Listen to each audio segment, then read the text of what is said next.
living quietly as a secret millionaire in a suburban paradise.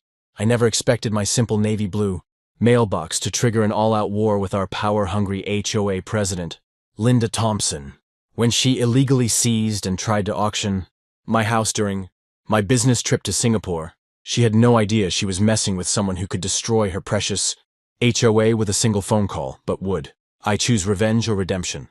Welcome to my channel. Please subscribe if you want more Karen and HOA stories.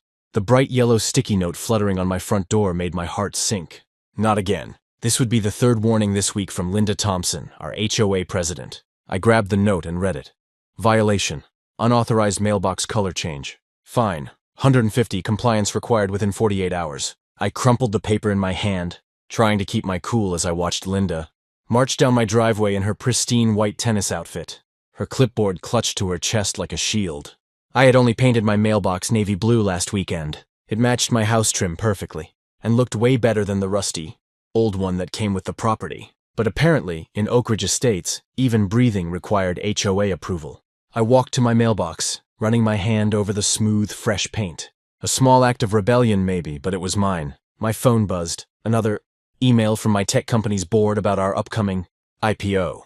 If Linda only knew that the problem resident she loved to target was about to become one of the wealthiest people in the state. But I liked my quiet life here, and I wasn't about to let her know about my success. "Hey there, neighbor!" Tom, my next-door neighbor, called out as he walked his golden retriever, Max. "I see Linda's on the warpath again." He shook his head, leaning against my fence. "You know, last month she tried to fine Mrs. Rodriguez $500 for having wind chimes." "Wind chimes!" "The poor woman's lived here for 30 years. I raised my eyebrows. "What happened?" "Mrs. Rodriguez took them down. Couldn't afford the fight." Tom lowered his voice. "But between you and me, Linda's getting worse. Yesterday, I overheard her at the community pool bragging about how she's cleaning up the neighborhood. She's got this whole list of people she's targeting." Just then, Linda's voice cut through the air like a knife. She was across the street, berating young Sarah Jenkins about her basketball hoop. "This is a violation of community aesthetics. Remove it immediately, or there will be consequences." The 12-year-old looked close to tears as she nodded, her shoulders slumping. That was the moment something in me snapped. I watched Sarah trudge inside, and memories of my own childhood flooded back. How neighborhood kids would gather for impromptu basketball games, forming friendships that lasted decades. Linda wasn't just enforcing rules. She was crushing the community's spirit. I went inside and opened my laptop. Time to do some research. First stop, the county records office website. I started digging through property documents, HOA bylaws, and state regulations. 3 hours and 2 cups of coffee later, I had quite the interesting discovery. Our HOA's Architectural Review Committee, which Linda claimed had ultimate authority over exterior modifications, hadn't been properly registered with the state for the past 2 years. My doorbell rang. It was Linda again, this time with 2 other HOA board members in tow. "Since you've ignored our warning," she announced with a smirk, "we're here to inform you that the board has voted to place a lien on your property for unpaid fines." I smiled calmly, which seemed to throw her off balance. "That's interesting, Linda. Before you do that, you might want to check the legal status of your Architectural Review Committee. I'd hate for the HOA to face liability issues over improperly issued fines." The color drained from her face for just a second before she recovered. "Are you threatening me?" "Not at all. Just sharing some public information. By the way, I'm hosting a neighborhood barbecue this weekend. Everyone's invited, even you, Linda." I gestured to my navy blue mailbox. "It's easy to find my house. Just look for the one that doesn't quite fit your vision of perfection." As they stormed off, Tom walked by again and gave me a thumbs up. But I knew this was just the beginning. Linda wouldn't take this challenge lying down, and I had a feeling things were about to get much more interesting. What I didn't know was that in less than a week, she would make a move so outrageous it would change everything, not just for me, but for all of Oak Ridge Estates. I woke up to find my entire front door plastered with bright orange violation notices, each one more ridiculous than the last. Linda had really outdone herself this time. According to her, my bird feeder was an unauthorized feeding station, my garden gnome was non-conforming lawn decoration, and my wind chimes were creating noise pollution. I couldn't help but laugh until I saw the final notice threatening legal action. Over breakfast, my elderly neighbor Tom shuffled over with his morning coffee. "You need to hear what happened at last night's HOA meeting," he said, his voice shaking. "Linda's gone completely power crazy. She spent 2 hours showing everyone a slideshow of your violations from the past 3 months. She even had drone photos of your backyard. I nearly choked on my coffee. Drone photos? That's crossing a line. I pulled out my phone to document everything, but then it buzzed with an urgent message.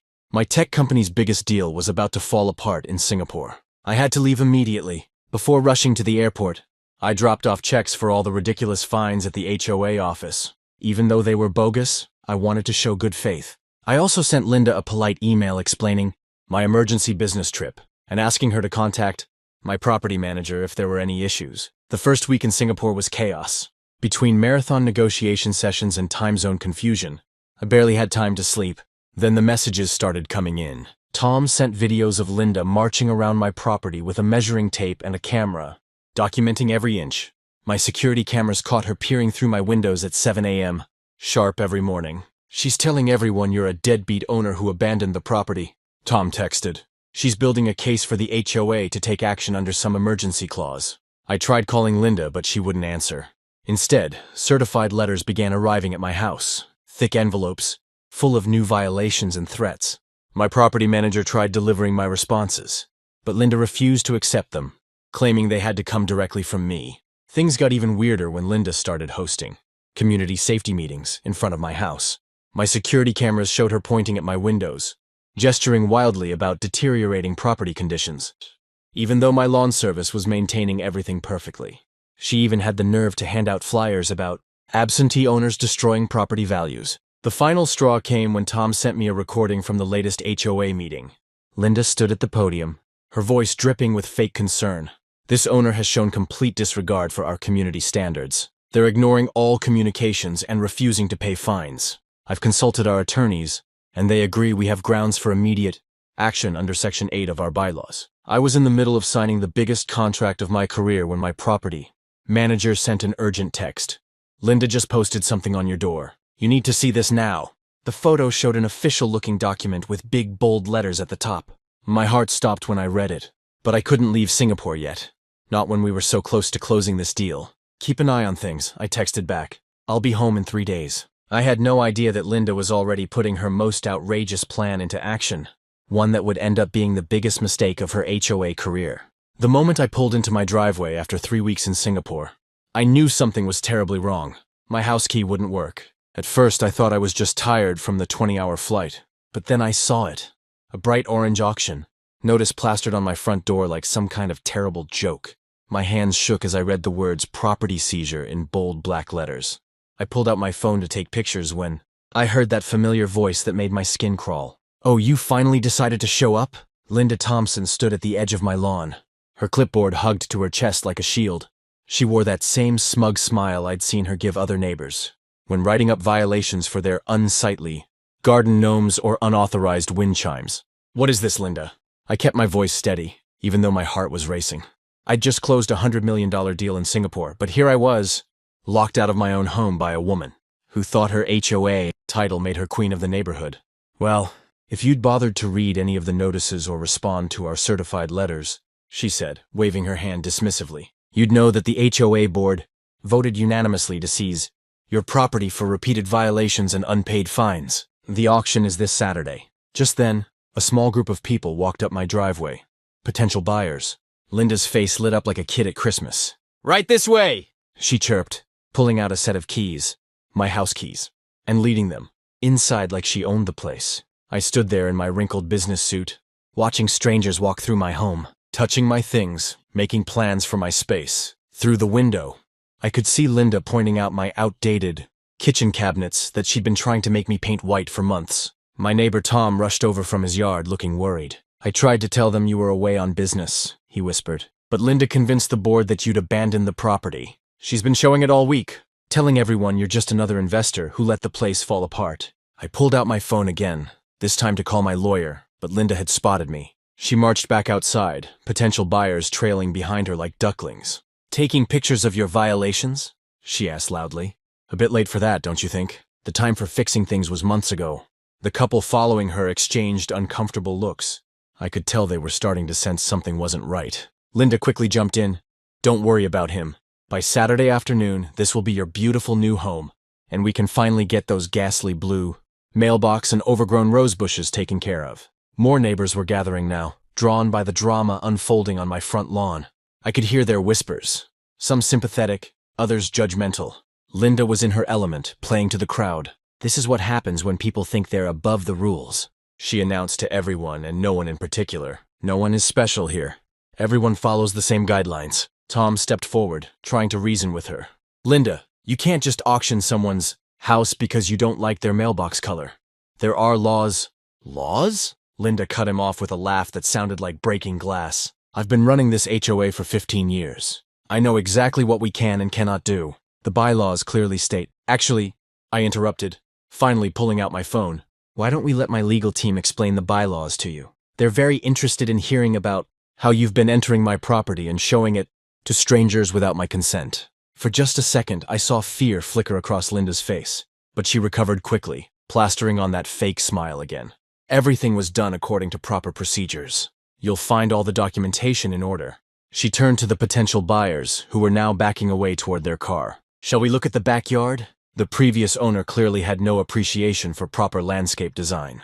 As I watched her lead her dwindling tour group around the side of my house, I couldn't help but smile a little. Linda had no idea what was coming. My phone buzzed with a text from my lawyer. She was already on her way with the paperwork that would turn Linda's power trip into the biggest mistake of her HOA career. The only question was, should I wait until Saturday's auction to reveal just who she was really dealing with, or end her reign of terror right now? The morning of the auction arrived with a bite in the air. I watched from my rental car across the street as Linda strutted around my front yard, wearing her signature red blazer and pearls, directing people where to park their cars. She had even set up a little welcome table with coffee and cookies, like she was hosting a friendly yard sale instead of trying to steal someone's home. "Welcome, everyone," she chirped, holding her clipboard like a shield. "We'll start the bidding at $450,000, which is well below market value for this neglected property." My heart pounded as I watched potential buyers wandering around my yard, peeking through windows at my life inside. Some neighbors stood in small groups, whispering and pointing. I noticed Mrs. Rodriguez from next door looking uncomfortable, clutching her coffee cup with both hands. I checked my watch, 9:58 a.m., right on schedule. A fleet of black SUVs turned onto our street. Linda was mid-speech about community standards. When the vehicles parked in perfect formation in front of my house, the crowd fell silent as car doors opened and my legal team emerged, led by Margaret Chen in her trademark electric blue suit.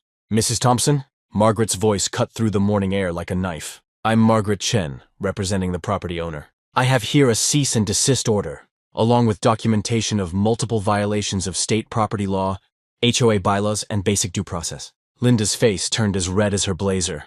"This is a legally authorized auction. The owner abandoned the property and refused to pay fines." She waved her clipboard like it would shield her from what was coming.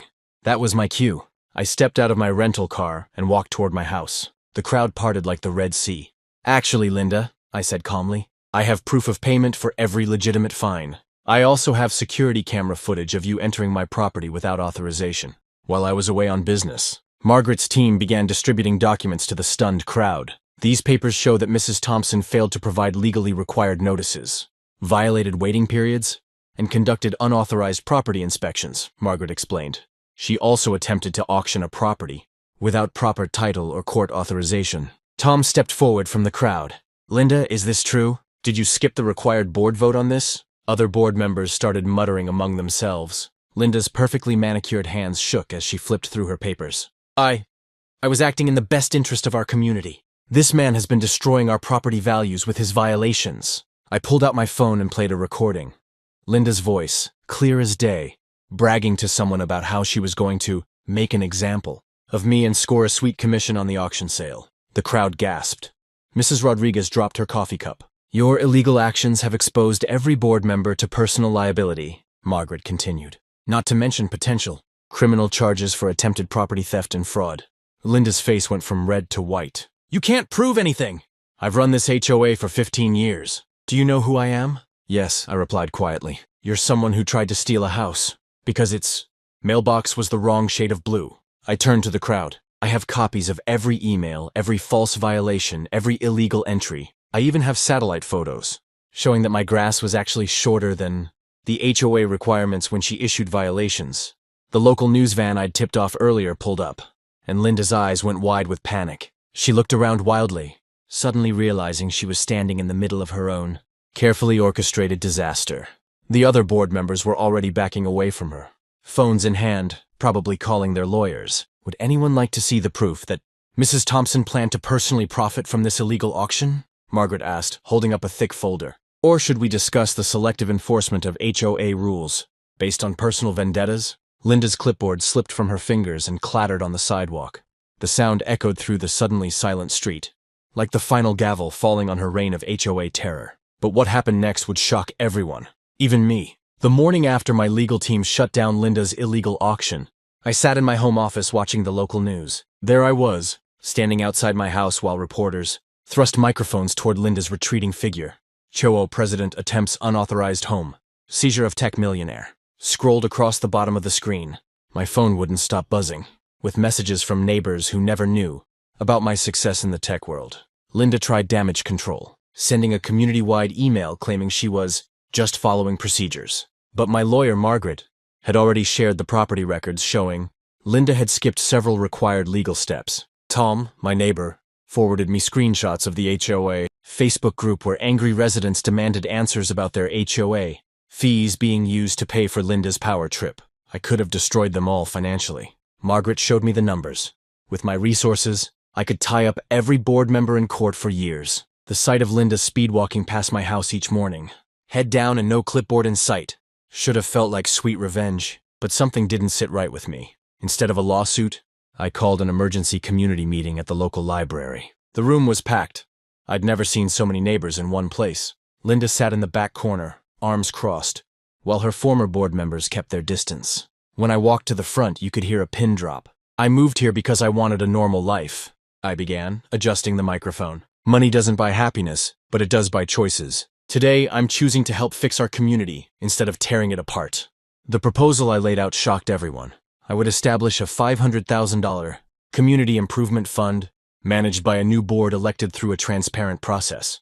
The old board would step down, but instead of facing lawsuits, they'd help draft new HOA bylaws that protected homeowner rights. No more surprise fines, no more arbitrary rules about mailbox colors or grass length. Tom stood up first, volunteering to lead the election committee.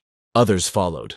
Mrs. Chen from across the street offered her experience as a retired judge to review the new bylaws. Even grumpy Mr. Peterson, who hadn't left his house for community events in years, raised his hand to join the landscaping committee. The biggest surprise came when Linda approached the microphone. Her hands shook as she spoke. I thought I was protecting our property values, she said, voice cracking. But I became exactly what I was trying to fight against. A bully with too much power. I'm sorry. Over the next few months, our community transformed.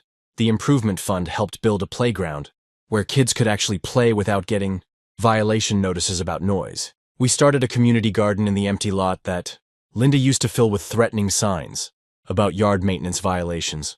My navy blue mailbox became a symbol.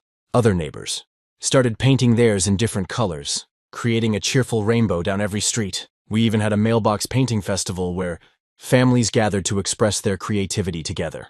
Last week, I spotted Linda at the community garden, teaching kids how to plant tomatoes. She's different now, more relaxed, actually smiling. When she saw me, she didn't look away like before. Instead, she walked over and handed me a perfectly ripe tomato from her plot. I never thought I'd say this, she admitted, but breaking all those HOA rules was the best thing that ever happened to our neighborhood. I smiled, thinking about how my secret millionaire status had transformed from a weapon into a tool for positive change. The old Linda would have fainted at the sight of the mural our teenagers were painting on the community center wall. The new Linda helped them pick out the colors. As I write this from my home office, watching kids ride their bikes past my infamous navy blue mailbox, I realize sometimes the best revenge isn't revenge at all. By choosing to rebuild rather than destroy, we created something better than any perfectly manicured lawn could offer, a real community where people actually want to live, not just a collection of houses ruled by fear and clipboards. But here's the funny thing about change. Just as our community was healing, I received an interesting email from a neighboring HOA. Apparently, they've got their own Linda situation brewing, and they're wondering if I might share our success story at their next board meeting. Looking at the chaos in their attached photos, I have to wonder, should I help them too? Or have I already stirred up enough trouble in the suburbs?